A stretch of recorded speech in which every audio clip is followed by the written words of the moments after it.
Uno alla volta sono stati ascoltati. Comandante dei Vigili e Servizi Sociali hanno convocato oggi i parenti dei nonni della casa famiglia di Albignasego gestita dalla Onlus Sandra e che il 15 gennaio rischia di chiudere per un'ordinanza del sindaco seguita ad un'indagine della procura. Hanno chiesto i nonni come stanno, come si trovano, i nonni da lì giustamente non vogliono uscire.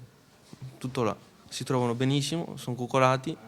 Enrico è il nipote di Agnese, vede la nonna felice, questo per lui è importante e oggi l'ha ribadito. Lo stesso hanno fatto le figlie di Elvira, 101 anni, e l'ospite più anziana della casa gestita da Pietro Merola e moglie.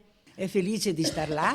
La domenica non vuole, delle volte diciamo, ti veniamo a prendere. No, io non vengo neanche a mangiare con voi, sto bene qua.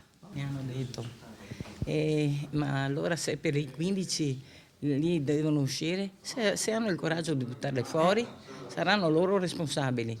La mia mamma non viene fuori, ho detto. Poi ci sono i figli di Gina e Emma. Mia madre è contenta di rimanere lì e con questo marasma ha avuto un acciacco. E mentre sono tutti radunati in attesa di essere ascoltati, arriva in comune anche Pietro Merola, stringendo tra le mani un fax spedito dalla procura. Proscioglie il discorso penale nei nostri confronti, chiede l'archiviazione in quanto è un'attività da parte nostra meritoria. Una prima buona notizia, ma ora resta il parere del sindaco che si presenta verso le 10 per parlare con tutti i familiari dei nonni. Alla luce degli ultimi fatti, proprio stamattina mi incontrerò sia con l'ULS che con i NAS per valutare la situazione.